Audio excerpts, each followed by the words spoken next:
Okay, so why don't we start, remember you're looking here, so why don't we start with the story that I was hearing from behind, how you got into, who put a camera in your hand first?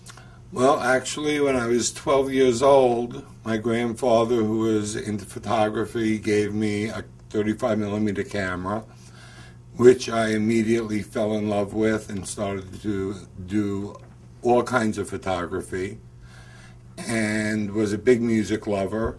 My friend had photographed a concert, and there was no light, everything was too dark and no good. I had been experimenting with accelerating the sensitivity of color slide film and discovered a way to double the sensitivity of the film. And when I went to my first concert, the lighting was fantastic. Pictures came out great. I submitted them to Bill Graham, who of course owned the Fillmore. He wanted to meet with me, and at our first meeting he said, "Where's your father?" Thinking that I was 14 at the time. I explained it was me. He was very, very interested, loved my work, and more or less gave me carte blanche to photograph any concert at the Fillmore. I did quite a few. He would pay me a nominal amount for the prints, but he hung the prints in the lobby of the Fillmore. So to walk into the Fillmore and see my pictures on the wall was a tremendous feeling of accomplishment. And later on, when I began to go backstage and actually talk to the musicians who I idolized, to hear them compliment me was a whole other level. Okay, so you get this house gig at the Fillmore, very famous venue in New York, obviously big acts coming through. You're 15, it's 1969, it's New Year's Eve. I mean, do you really have any clue what you've gotten yourself into, what you're seeing, what you're experiencing, what's to come of all this stuff? Well, the clue was that they were going to be taping the second show for an album.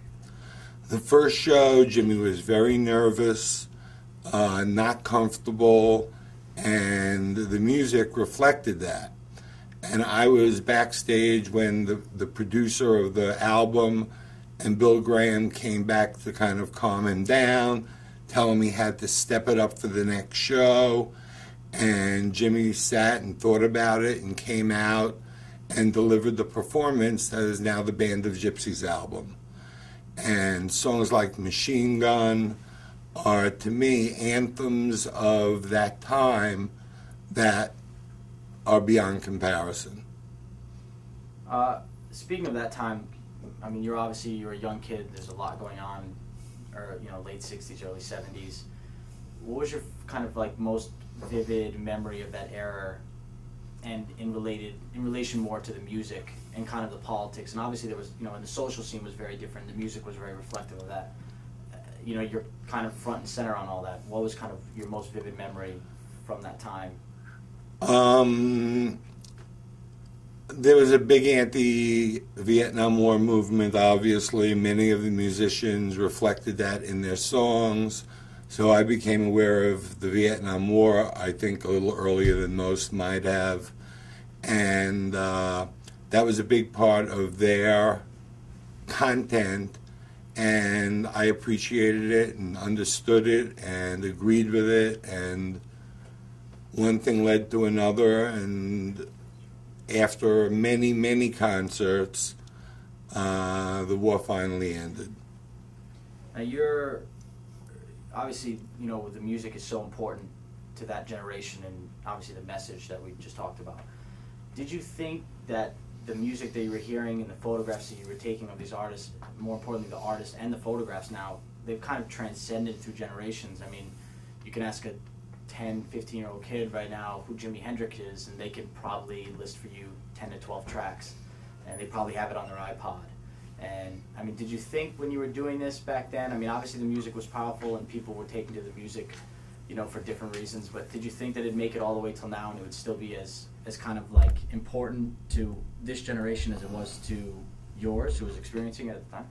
To be honest, certain concerts, like the Jimi Hendrix concert, I felt were landmarks in the history of music and would live on forever. Why do you think?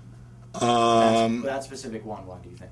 The musicality, the virtuoso guitaring of Jimi Hendrix, he was one of a kind, and in specific, the song Machine Gun, which was sort of the life and death of a soldier in the Vietnam War, struck me to the core. The solo, I think, where he takes a soldier's life from beginning to literally death, is one of the most incredible solos ever recorded, I think, in the history of music. Other artists, Frank Zappa, for instance, was constantly doing political satire with his music. That's what led me to him, and I fell in love with his work as well. And that started a long relationship with Frank Zappa. Unfortunately, Jimmy died way before his time. Do you have any personal stories? I mean, obviously, you know, you've developed some kind of relationship with a lot of these artists. Is there anything, any funny backstage moments, anything that you can think of specific to photographing these guys? You told me a great story about Zappa, that you were the first and only person to be allowed on stage and on the wings, you said? Yeah.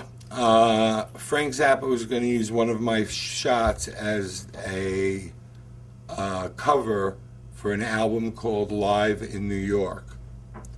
And his 4-year-old son stuck a $2 camera out the window, and one of the images Frank's wife Gail fell in love with.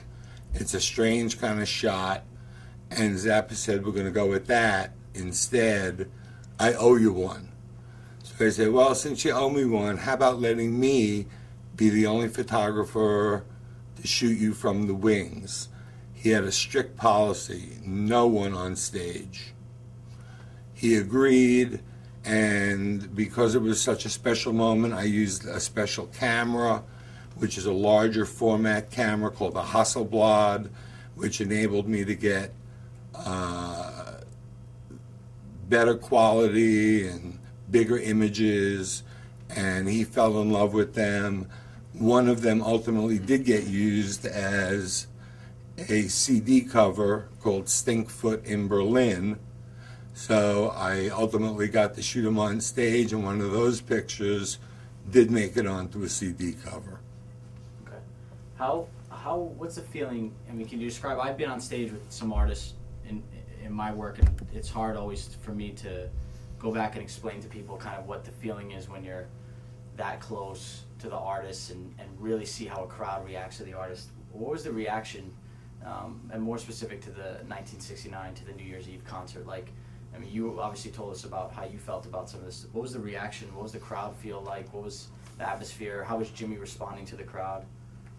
To answer you as it was indescribable doesn't answer the question fully. The level of excitement was as high as anything I could imagine or hope for.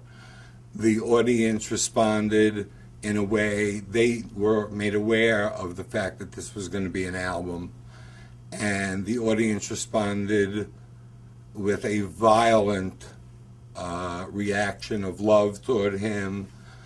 The music was phenomenal, and probably a night that I'll remember until the day I die. What other artists have you photographed?